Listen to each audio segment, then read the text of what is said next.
Welcome to the Basketball and Brew podcast, produced by Jude McLaren, and I'm your host, Dan Miller. Thank you for joining us tonight for this week's podcast, and please help us out by subscribing to our podcast on YouTube or anywhere you get your podcasts, and please follow us on Twitter. Tonight's podcast is brought to you by our sponsors, both right here in beautiful San Marcos, Texas. Pie Society, excellent pizza, excellent stop, great New York-style pizzas, beer, spirits, and more. Also, Zellick's Ice House. When you come through San Marcos, stop for a cold one at Zellick's Ice House and enjoy a good time with your friends. Tonight, for episode 11 of Basketball and Brew, we are excited to welcome tonight's guest, St. Louis University assistant coach Phil Forte. As a player, Coach Forte was one of the best shooters in Texas high school history, and then same thing in the Big 12 history for Oklahoma State.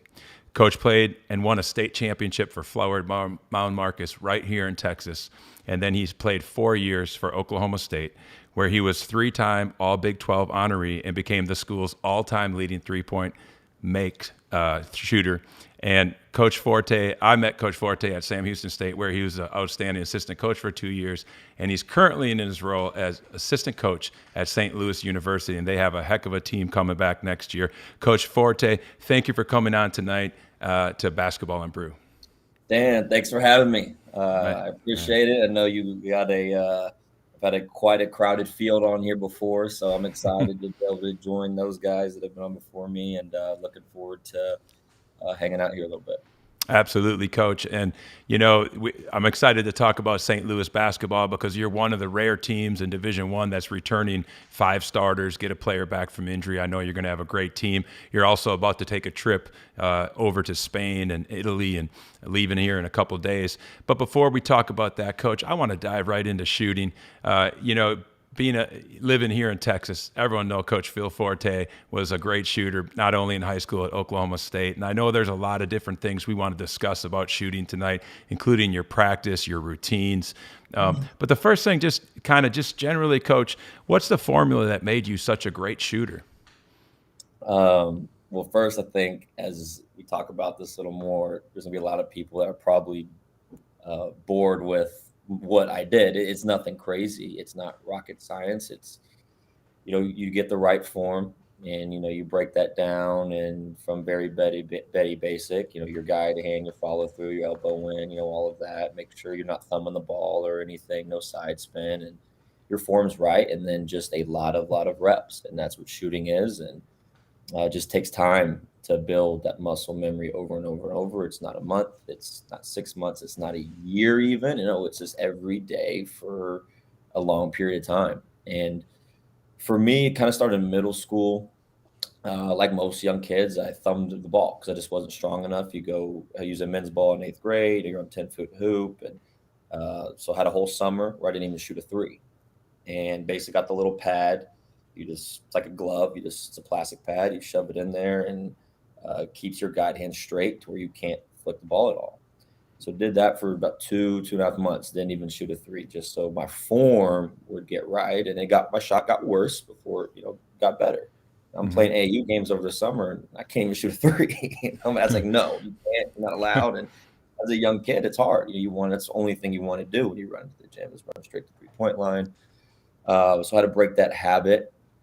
And then going in, it was around 8th grade year, going into my high school year as a freshman, kind of just really sat down. I remember we went to AU Nationals my summer of my 8th grade year, got back and just kind of sat down with my dad, like, hey, what's my goal? Like, what do I want to do? Like, I really want to play Division I basketball. Do I want to do that at a high level? If I do, well, this is what I'm going to have to do. And it kind of started with, I got to be one of the best shooters in the country. I got to get to that point because I'm going to have to make up for so many other things out there. So I did some research, whatever, and actually there's probably not a lot of people that may not even know this name, but Dave Hopple is the guy. Watched a video and kind of did his little shooting workout, going elbow to elbow, wing corner, kind of started with that and ended up making 500 shots. It was 500, you go make your 20, go to the free throw line, make your 10. And you have certain spots on the floor. You kind of start in and work your way out to the 3-point line and beyond. And kind of started with that and made 500 shots every day. And then you kind of get addicted to it. It started Right. with that, and then it got to 600, then it got to 700, 800, and you build from it. You get other trainers, you have more information, you work on other things, your ball handling, your shooting, and all that. You put together, you Sure. tweak your workout as my career got going in college. But that's kind of how it started. Not everything was makes, everything was off the move. I never shot in one shot or one spot more than once. I was always Right. moving, elbow, wing, corner, running around. Was never standing still. Um, and that's kind of where it started. Took it from there. But I knew if I wanted to play division, I had to do it. I had to be able to shoot the ball. Had to Right. get to the point where if I was open, I couldn't miss, and then kind of took it from there. But that's kind of how I got started my 8th grade year, heading into my freshman year of high school. Right. And coach, I definitely want to dive into that moving without the ball and being guarded once you're identified as such a great shooter. I know teams will do different things like face guard. But before we talk about that, coach, when you were in both varsity high school and then college, before practice starts, when you come into the gym and you have, I don't know what you would have, 20, 30 minutes before practice, what did your routine look like before practice? It was probably the same since my freshman year of high school. When I got organized and had a plan, anytime I walked into a gym, and Mm-hmm. it would start with ball handling, 5, 10 minutes, and then I go into my form shooting. Again, it's the form shooting that everybody has seen. You just have one hand, and that's all you're doing. You're not even touching it with your guide hand. Going all the way back to the 3-point line and NBA three was still with just one hand, making One three, hand. step back. Yeah, not even put my left hand on the ball. And then I'd go into my mid-range shots, going elbow to elbow, wing corner. And I've probably worked out, got a sweat going, and been in the gym for 20, 25 minutes. I haven't even taken a three yet. Wow. That's obviously I know what I'm known for, Yeah. but I've probably made, depending on the time of the year, and how long I'm trying to stay in the gym. I mean, I've made anywhere from 60 to 100 shots, and not one of them have been a three yet. Wow. So that was always the same. I walked Yep. in, did my ball handling, form Yep. shooting, worked inside out, and the workout, of course, tweaks here and there as my Sure. progressed, but that never changed. That was always the same. Always the same. Coach, when you would do that one-handed shot and you'd keep working your way back, if you would miss, would you go forward or anything? Or did you have a certain number of makes before you'd move to another spot? Yeah, it was just three. It was just three Mm-hmm. makes. Yeah, you start right under the rim and just make three. Whoever was rebounding, then take one step back, three, one step back, three, and eventually, I go all the way to the NBA three, still with one Right. hand. Like I'm not even, and it shouldn't change. And so you should be able to shoot the same distance even without your guide hand, because that guide hand doesn't do a whole lot. Right. It's just supporting the ball. And so yeah, that just make three nice and easy. It wasn't anything that was rushed. It was just getting loose, keeping my mechanics, seeing it go through the net, keeping that muscle memory, and then building on from that. But that did not waver. When I got to Oklahoma State, I had the same warm up routine the first 15, 20 minutes of my workout. Right. And coach, staying with workouts too, I know you're a strong guy physically and you put on muscle as you were at Oklahoma State. You could, see that watching video. Can I ask, both from a coaching standpoint and from a playing standpoint, would you lift before practice? Would you lift after practice? What are your feelings on lifting as a shooter? I always did it after. Okay. True, shooting and lifting don't go together. Mm-hmm. It's proven. Anytime I lifted, I'd always try to get in the gym, even if it's just 10 minutes. Mm-hmm. Even if I already shot, just get in and do some form shooting to keep my flexibility and my shoulders, my muscle memory the same. Because I do think it's important, and that's probably one of the biggest things for young kids is to go to high school to college is the physicality. I mean, Right. I spend more time with our strength coach over the summer than us. Mm-hmm. They're with him 4 or 5 Yep. times a week. Yep. We're only with him 2 or 3 times a week.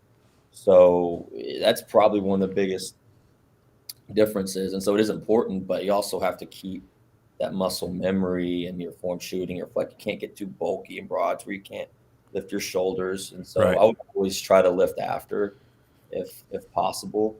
And then in college, a little different. You have certain times. You come in the morning later. Sure. So it's a little different. But high school, I always lifted after. Okay. Right. Right. Coach, and you put so much shooting in. Do you have an all-time rebound team? Just somebody who's getting your shots. Is your parents? Is it your friend? Is it who was on that all-time rebounding team? Was Marcus Smart rebounding for you, Coach, when you were getting these threes up? Marcus Smart was rebounding for me in the game. He wasn't doing that for me when my shooting went down. He was getting the rebound and finding Right. me in Right. transition. Maybe my dad. There's no doubt. Okay. Yep. I was very fortunate to have.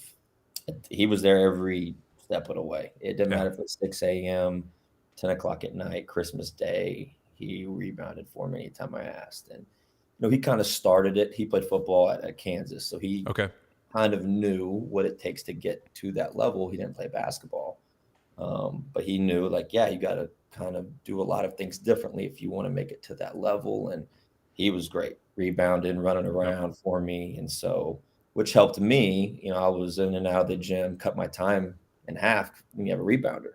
Sure. And I know a lot of kids aren't as fortunate to have that, but yeah, my dad was, he was great. That's awesome. Every time, 6 a.m., 10, 11 o'clock at night, he was always there. And Coach, you mentioned on Christmas, so I just have to ask this. When you were in the prime of your shooting, was there a day in the 365 that you didn't shoot? Did you shoot every day pretty much? I shot every day. Yeah. I'd go Christmas Day.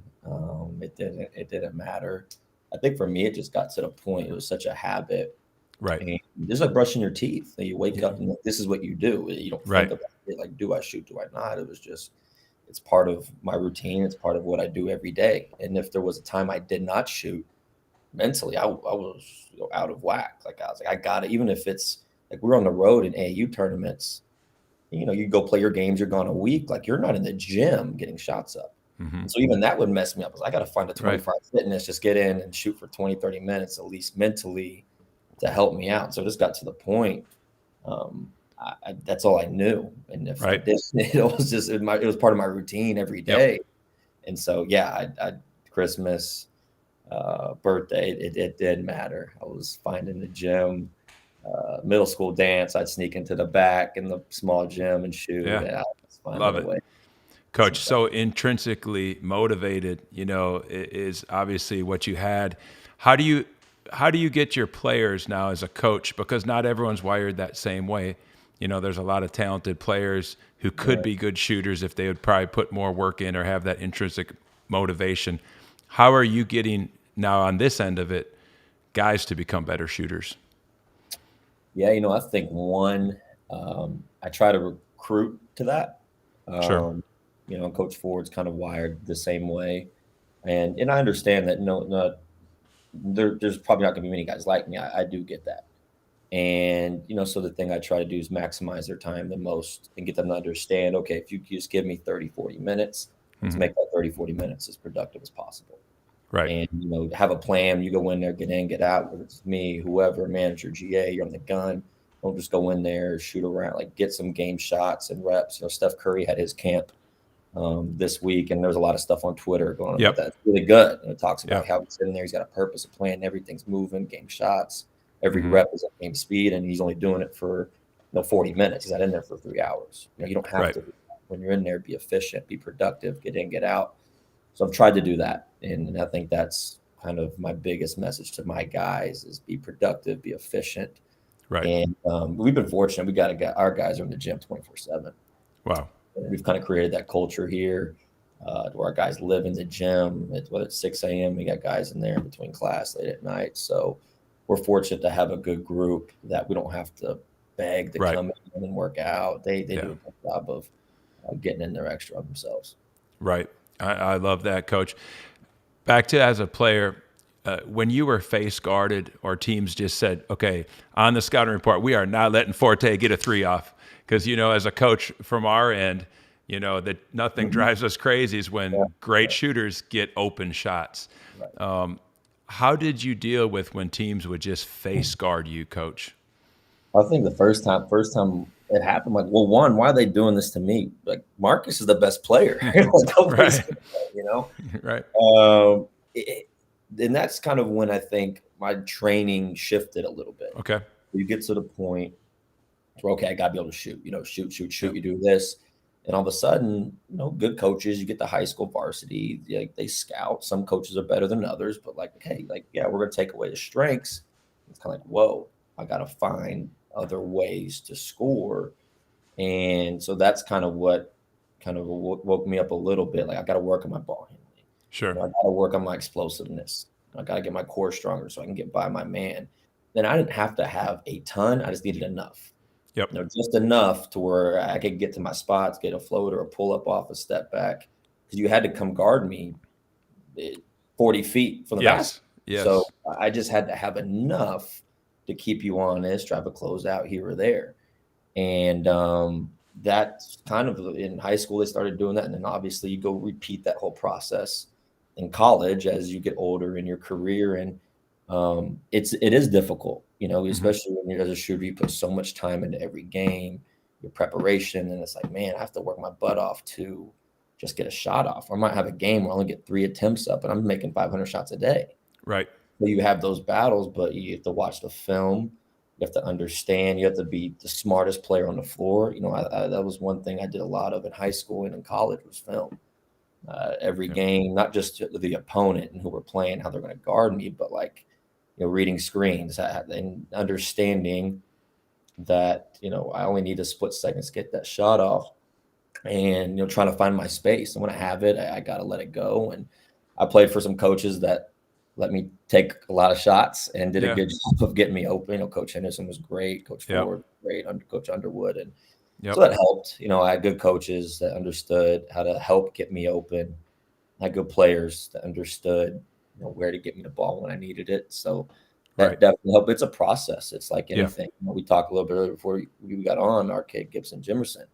He went through that last year, and it's hard. And you have to kind of go through that, just that experience of going through it and understanding, just that split second you have your shot and taking it, and the space you need, and how to create your own shot, and how to work on it, and it takes time, but it's tough. It can be frustrating. But that's why I say you got to try to be the smartest on the floor. And that was always my goal, no matter who we played. I knew I wasn't going to be most talented, but I had to be the smartest. And so just watch a lot of film to try to figure out, okay, here's a couple of things that may get me 3 more shots a game. And it kind of varied game to game, but I would try to spend a lot of time in the film room as well. Absolutely. Coach, 90% of the game, sometimes people will say is mental, 10% physical, whatever. But how about a slump? Did you ever get in a shooting slump? And in your head, how do you get out of a shooting slump if you're in one as a shooter? Well, too many. I've been in too many shooting slumps. We all have. And it's part of the game, and you play this game long enough, you're going to go through it. I'll never forget watching NBA Finals is when the Celtics, I can't remember if there's a year they beat the Lakers, they lost. I think they lost this year. But it was like game 2 or 3, Ray Allen set the record at the time for most threes made in a game. I don't remember the number, but he broke the record, like 8, 9, 10 threes, whatever it was at the time. Was unconscious. He went like 3 for 30 the rest of the series. Wow. Yeah. And that's a top 1-2 shooter of all time. So it happens. And I'll never forget watching that. Like, it happens to Ray Allen. Yeah. It happened to me. And that's just part of it. It happens to whoever. It's a part of the game. And that was another big challenge. And you get older through your career. You have experiences. You learn how to deal with it. I think for me, my confidence came from my preparation. Okay. And so when I would go through slumps, it's like, look, I make too many shots. I can go to the free throw line and make 10 in a row with my eyes closed. I play games like that. Like, I go to the free throw line, close my eyes, boom, boom, boom, whap, whap, 10, 12 in a row. Okay, like, I got it. It's just that's in the gym, and I put music on, and whatever my favorite music was at the time. I'm not thinking about it. I'm just shooting and shit, and it just gave me more and more confidence. And so when I would go through slumps, that's where my confidence came from. It's like, look, I've done this. I've been in the gym. So I deserve to have this confidence when I take the court. And it just takes, 1 or 2 to go in early, and it's over. And it's over, and then you're going.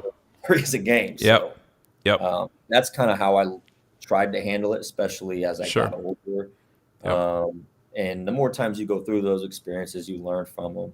But yeah, I mean, I'd go shoot right after the game all the time, stuff Okay. like that. I mean, Yep. I've had those probably more than I want to remember. Yeah. But that was my way of trying to combat. I just get in the gym. So the next game we play 2-3 days later, it's like, look, I might have went 1 for 14 the game before, but I know that I've outworked every single player I'm about to play. Right. So that's kind of what made up for Yep. that. It would give me confidence. So that's Yep. kind of how I tried to handle that.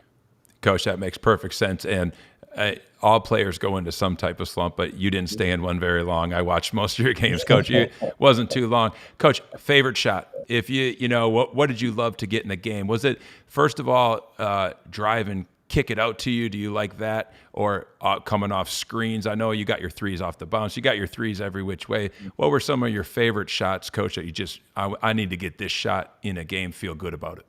Yeah, I think there's several, and again, kind of like as your career expands, your game expands as well. I think Sure. in college, it was the transition three was kind of my money shot. Yeah. Get out transition, especially, and kind of going back to trying to get open. Teams getting matched up, they're scrambling. That was my time. I was gone. If we got the rebound, I wasn't even thinking. I was trying to get out. That was my time to try to get an open look, and it was a good shot for me. So I think that's one. The pull-up three in transition, just because again, that guy's backpedaling back, especially if it's a big. I knew they were done. Like they had no chance of just going to keep backpedaling. I just stop on a dime, pull up, shoot it, and those are shots that I had taken thousands and thousands of for 8-10 years, and so they're just kind of automatic. But those are two. And then the shot fake side dribble three. I think that was another one that I just, when I got those, I felt pretty confident that those were usually going in. Okay. Coach, in the transition, did Coach Ford have you running a lot to the corners for those transition threes, or where were you finding those a lot in transition? It's mainly the wing. The wing. We tell our guys to run to the corner, but usually it's on a break, and we got a 4-on-3, 3-on-2. Yep. I'm just running wide, and our guys knew. Like I played with Juwan Evans and Marcus Smart, so they knew how to get me up on in transition. It was taught like, hey, this is a time. Like if you don't have a layup or your big man's not open ahead of you for a dunk, you need to find him. Right. And so it was kind of taught. We kind of practiced it, and so they knew where I was going to be. I was on that right wing. I was going to run to the 3-point line. And it's hard to get out there. It's hard to get matched up, even if you're on the scouting report. It's just you're kind of in scramble mode then. And so, there'd be times I'd get 9 points a game just from teams not getting matched up in transition, just because it's hard to do. Yeah. So I practice that every day. The transition three, I do it by myself, man. Make 10 on each side every single day. So again, it's just muscle memory. Do it over and over and over again. Yep, finding it against broken defense in transition. And when you play with smart teammates, they're going to find you. Coach, I got 2 more shooting questions, and I know that we're going to talk some coaching basketball. This is just so great, Coach. These are great nuggets for kids listening and shooting and coaches. Free throw, Coach. What was your free throw routine? You led the nation one year, which is very impressive. Tell us about your free throw routine, and also, did it change from high school to college, or has it always stayed the same? I had the same free throw routine since 3rd grade. Wow. So okay. I did not changed it ever. Yep. Simple 3 dribbles, spin it, let it hit the floor, right into my shot. Okay. Simple. Tried to keep it short enough to where I could just get a couple bounces, catch my breath, keep my rhythm. But I kept the same routine since 3rd grade. So I wasn't even thinking about anything but that ball going through the net when I was at the free throw line. And I never ever once can remember going to the free throw line. Okay, I'm going to make 500 free throws today. Never did it. Okay. That was my resting point. I'd go do my 20 here, make 10. Go do my whatever there. That was my rest time. Okay. Now at the end, I'd play games like, okay, I got to make 5 in a row. I got to swish 5 in a row or whatever to end my workout. But I never went to the free throw line and said, okay, I'm going to make 100 free throws, 200 free throws. Never did that. Okay. It was always in between, because your free throws come and go in the game. You're never just sitting there. Right. Just over and over. You're not going to shoot more than 2 or maybe 3. Right. So that's kind of how I looked at it. That was my rest point, and just came in between my sets. And by the time my workout was over, I usually had made 100, 150 free throws. Right. So yeah, Right. that's kind of how I always worked them in and had the same routine forever. So That's again, just awesome. muscle Yeah. memory, you're Yep. over and over and over and over, and to where Yep. your body's not even thinking about it. It just becomes Yep. a habit.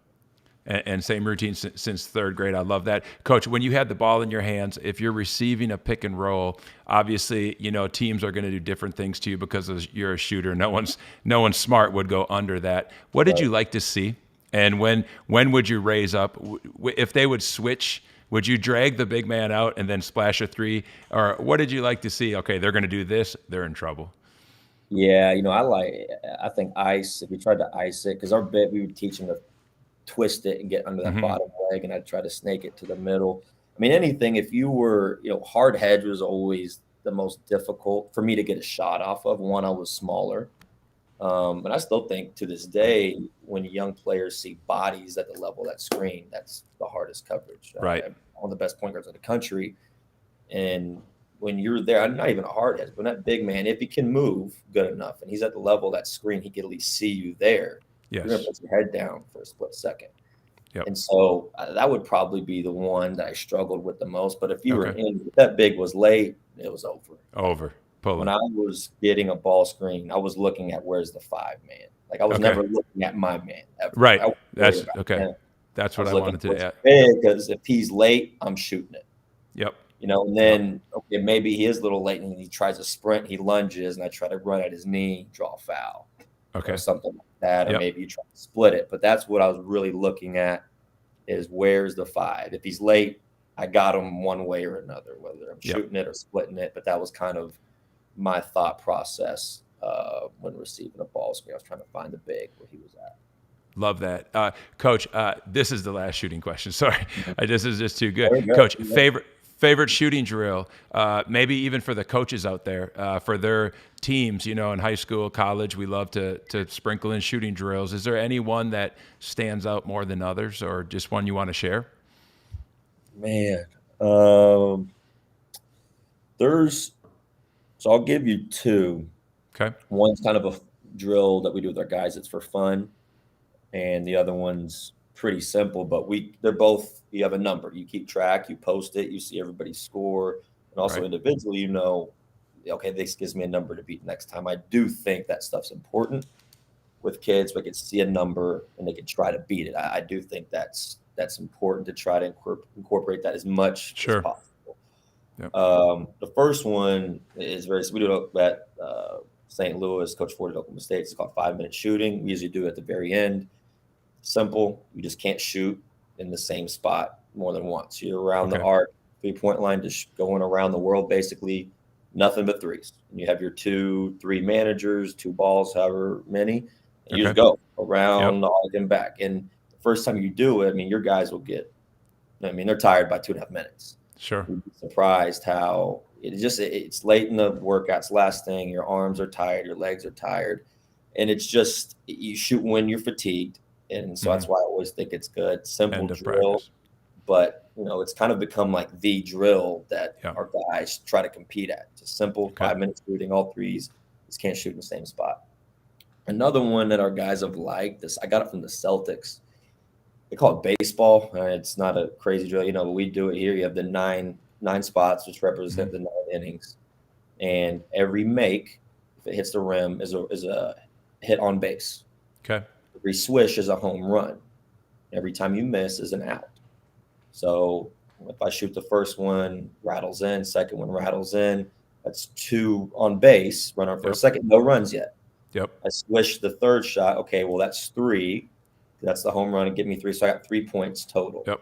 Keep shooting. If I swish that first one, I got 4, then 5. It's a cumulative total. Yep. And if I miss those 3, then I go to the second spot. Because 3 outs. Yep. The score, your total stays the same, but then you go to the second inning. Yeah. And the only way you get a run is a swish. Okay. And so again, just a fun game. Yeah.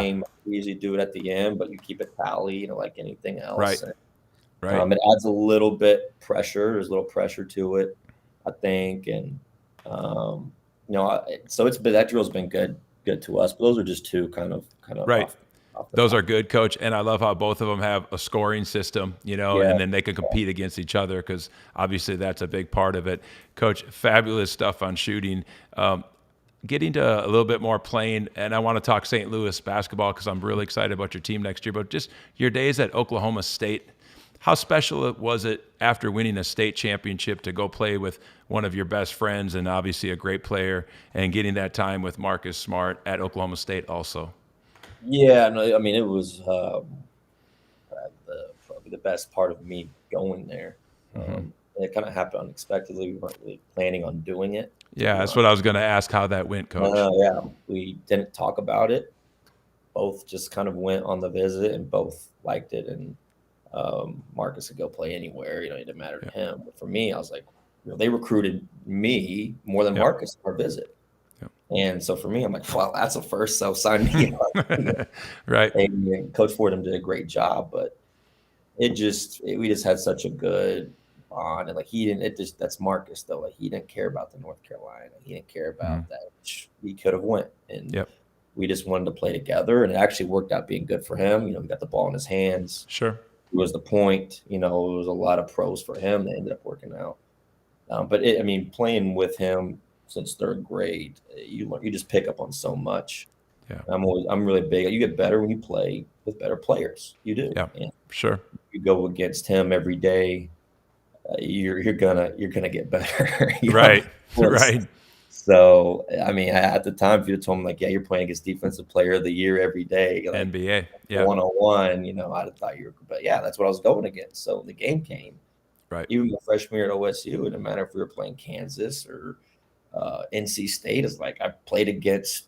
You don't have anybody better than that. So right. You pick up on his competitiveness, his will to right. win, his leadership, the way he talks, the way he plays the game. All of that. Just being around him so long, you just pick up on all of that. And so, but it's just the friendship part was big. Right. And just going to experience that with him for 2 years was a great experience.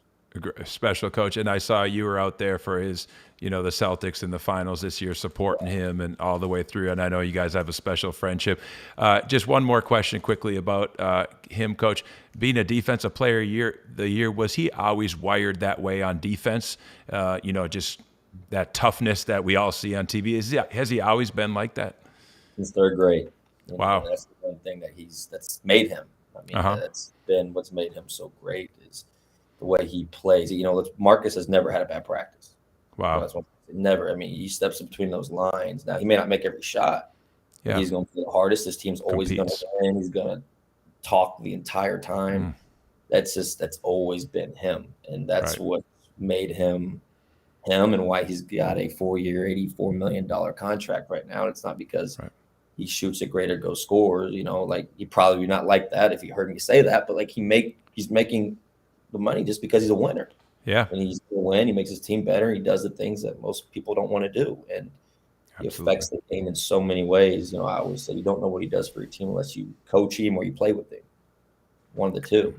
And you hear all these trade rumors every year. Marcus and get traded. Knock on wood. And it happened. Yeah. Because they know if you're in that Celtics organization, you're trying to win a championship. Like they know. Like, is he perfect? No. But they know if you're trying to win, you got to have that dude. You have to. Yeah.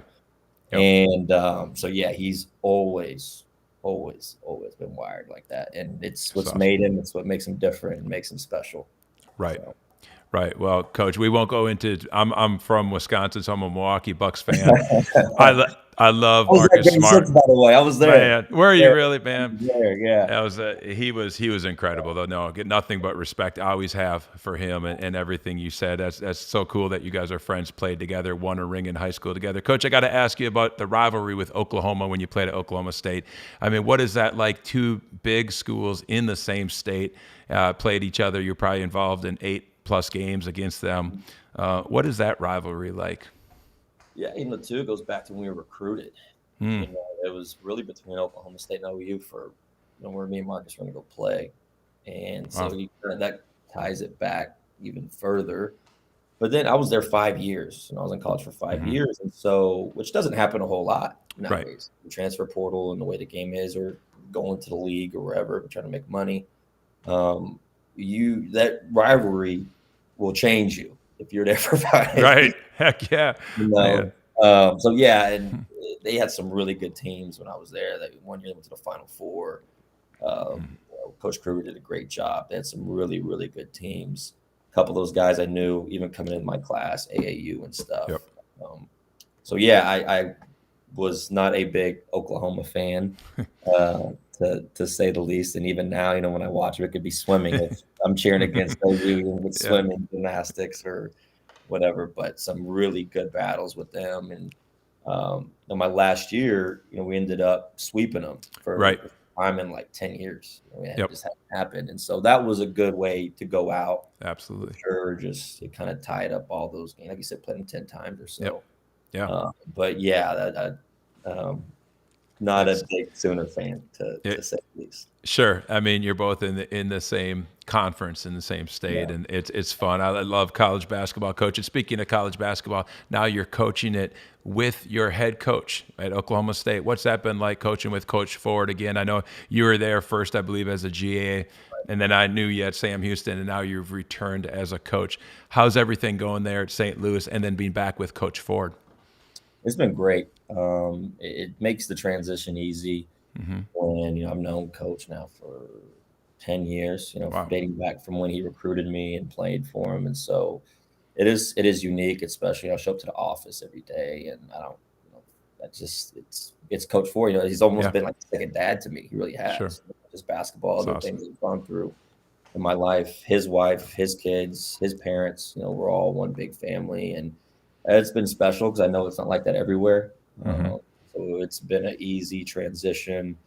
He's been great to work for. He, lets me do a lot, gives me a lot of freedom, whatever it may be. So it's been great, and I want to work for him. I try to work really hard for him. I don't want to let him down. I feel like I owe him. He gave me an opportunity to play in the Big 12 when most coaches didn't.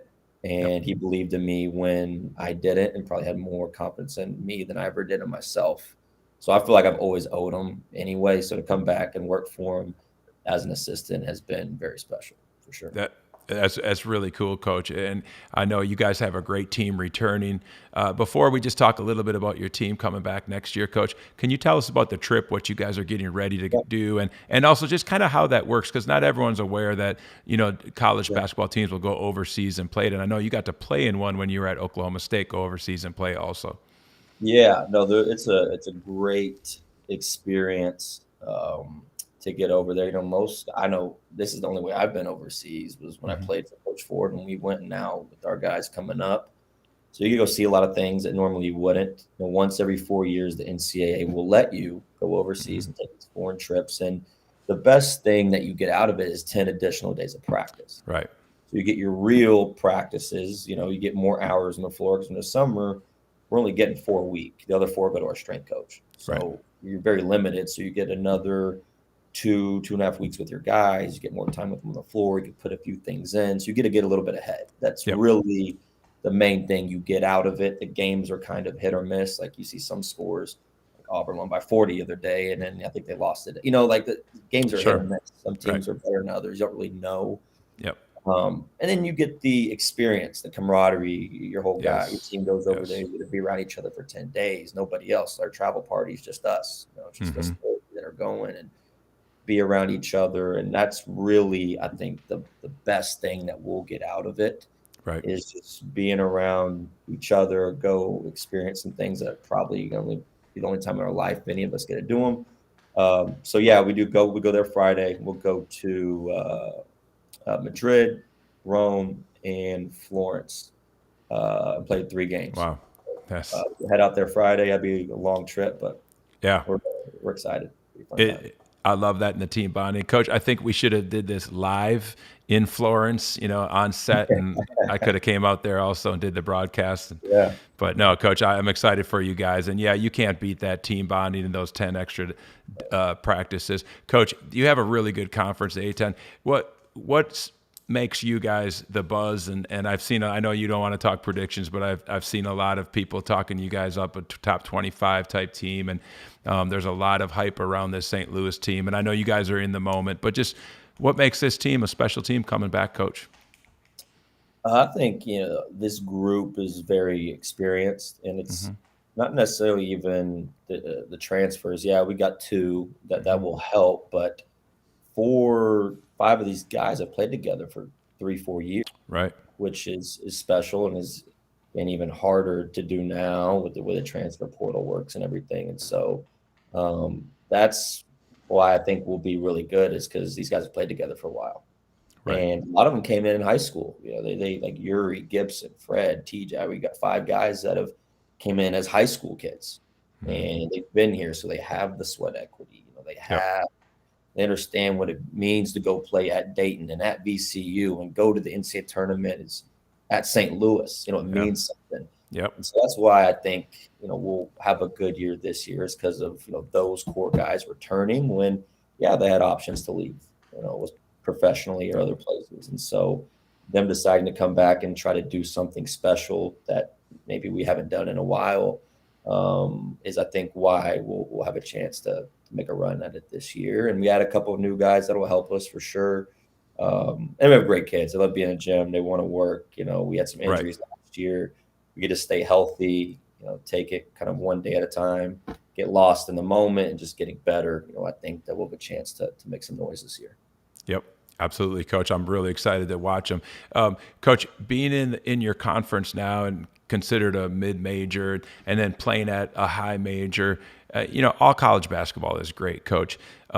What is the differences that you kind of feel, high major and mid-major, as far as just from a player's perspective in recruiting? Because that we see so many good players out there, and some people will say that's a high major, and some people will, he ends up at a lower school or whatever.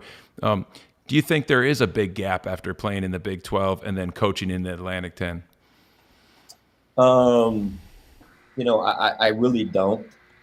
And just being in the A10 now, being in the league, yeah, there are some better players from top to bottom in the Big 12 and SEC, ACC, sure. But the really good teams in our league, the really good teams, when some of these really good mid-major conferences go beat those teams. I mean, Yep, Richmond just did it last year, right? exactly. And Yep, Davidson very was good. 1 possession away against Hmm. Michigan State. So the really good teams in our league, if you're winning the league, there's probably not a difference, Hmm. to be honest. But now you may have to recruit a different way. You may have to Right, figure out a different way to form your team and recruit to your system, your fit, in order to beat those teams. There's a different right. way you can do it, but there's not a difference. I really don't. And after Right. being here, there's not like all of our guys can go play at Oklahoma State right now. Yeah. I mean, Okay. they can. Our Yeah. starting five, they can go. There's Yep. no doubt. So there's not that huge of a difference, and that's why I think the fit. Just when you're recruiting, you try to recruit to your style of play, what fits you, and not try to get caught up in he's this, he's that, he's been recruited by Right. him. What fits us, what fits our culture and our program. And that's been good because again, high school kids have been our best players because they've stayed in our program, they've Yep. developed, gotten older, they have the sweat equity in our program now to where it means something to go win the A10 tournament, go to NCAA tournament and do those things. And but I don't, the way we travel, same Oklahoma State travels, hotels is the Yep. same, all that, there's not a huge difference, except you don't have that, quote unquote Power Five label. That's Yeah. the biggest thing. But Right. there's really not, as far as the top teams, I wouldn't say there's Right. a difference. Well, none of those teams are going to want to schedule you guys next year. I'm sure, his schedule's done, but I'm just saying, yeah, Yeah, we know, yeah. Coach. And it's exciting brand you guys bring. Coach, is it fair to say next year is a team that I know you can't, display or just tell the world your goals maybe, but it's an NCAA tournament team. So when you're coaching that right now, I mean, is that something you guys talk about openly with your team, or just stay in the day, or how do you handle that expectations being so high next year? Yeah, I think it's something that we've brought up and Hmm. mentioned. I think that's something that everybody wants to do. Like right now on our roster, we only have one guy that was on the NCAA tournament team. Okay. That's 3 years ago, whenever it was. So a lot of guys that haven't been. Yep. And so we know what the goal is. We Sure. know what people are saying. We Yep. hear all that. I think our thing is just focus on today. Yep. Focus on getting better. Like it reminds me a lot of even high school. We won the state championship my Yeah. junior year. We come back and trying to win again our senior. Like that's all everybody want to talk about. Those Yep. repeat back, and there's so much that goes on from now until March. Yep. There's so many good moments, so many challenges, opportunities, fun tournaments, Yep. games. Yep. Enjoy that. Enjoy that process. Enjoy Right. that journey to March. Whenever March gets here, we handle that. But we just got to focus on today and tomorrow and whatever comes. Enjoy all that because it's going to go quick. Enjoy that process. And that's kind of been our message to our guys up to this point is just get better. Just Yeah. get better today. The rest will come, but we got to worry about ourselves. So, Yep. To an extent, we brought it up, but they know. Our guys Yep. know this is why they all came back. This is why they're here. And everyone's got Twitter, social media now. Sure. So we Yep. know. But it's just Yep. about us getting better every day. That's kind of been the main message. Yep. And it sounds like you guys are staying in the moment. You guys are going to be an exciting team to watch. I know this trip will be good for you. Coach, before we go, this has been great. I got 2 more quick questions for you that I have to ask. Number one, going back to real quick, I got to ask this. As a player, I was sitting here thinking about all the shooting things, and I'm looking at your statistics in front of me. Is there one that you're most proud of, Coach? I mean, I know you hold multiple records with 3-pointers or anything, but is there just something when you look back at your career and say, I'm just damn proud of that? There is, and because it'd probably be that I think it's 6th all time in steals at Oklahoma State. Okay, there it is. Most people don't know and think, and yeah, I'm obviously known for my shooting, but that's probably one that I do have a lot of pride in, and just because not many people, or they would have the same reaction you just had. It's something people don't think of, and so that's probably the one. That is cool. One of the all-time best shooters says he's most proud of is the steal. So that just shows you everyone out there, defense matters even to shooters, right, Coach? I know it does. Right. One question we ask our guest coach is if we're coming to town to watch a practice or something, watch a game, where can we go eat? You live in St. Louis, Coach. I know you've been there now a while. You got some good spots to eat. Where does Coach Forte like to go eat when he gets a little time away from the ball team? Yeah, you got to go to somewhere on the hill. Probably Charlie Gito's is the one that I recommend. Big Italian spot here. Toasted ravioli was invented here. Oh, okay. Yeah, so some really good Italian places here in St. Louis, and then there's a place called Pappy's Barbecue right around the corner from campus. That's very, very famous and has a lot of publicity and is nationally known. Sure. Yep. So good barbecue, good Italian. It's a little Italian village type deal. It's called The Hill, and so get any Italian food up there you can't go wrong with. You can get into Charlie Gito's. That's the one I recommend. So. Okay, Charlie Gito's. I love it, Coach. And St. Louis is such a great city, and you have a great program. Coach, thank you so much. I know you're busy this week with the trip and for taking the time. For everyone out there listening, couldn't appreciate it enough. Coach, I just want to say thank you so much for coming on tonight. No problem. I appreciate it. Thanks for having me, and it was great. I enjoyed talking basketball with you and everything. And if you're ever in St. Louis, let me know. Absolutely, Coach. We'll stay in touch. Thank you, Coach. Thanks, Dan. You bet. Coach Phil Forte, man, just great stuff about shooting, and the Billikens are going to be a fun team to watch. Excellent young coach and an up-and-coming head coach. We didn't get into his coaching, but I've seen him at Sam Houston State. He is an up-and-coming, young, rising coach for a great program in St. Louis. Thank you again for joining tonight, Basketball and Brew. We would just appreciate that. We ask you to subscribe on YouTube. If you're watching on YouTube, real quick, smack that subscribe button. If you're watching on Twitter, please follow us on Twitter. Or Apple Podcasts, or wherever you get your podcasts. I want to thank my producer, Jude McLaren. He's the man who makes all this happen. And thank everyone out there who listened. And until next time, thank you again for watching Basketball.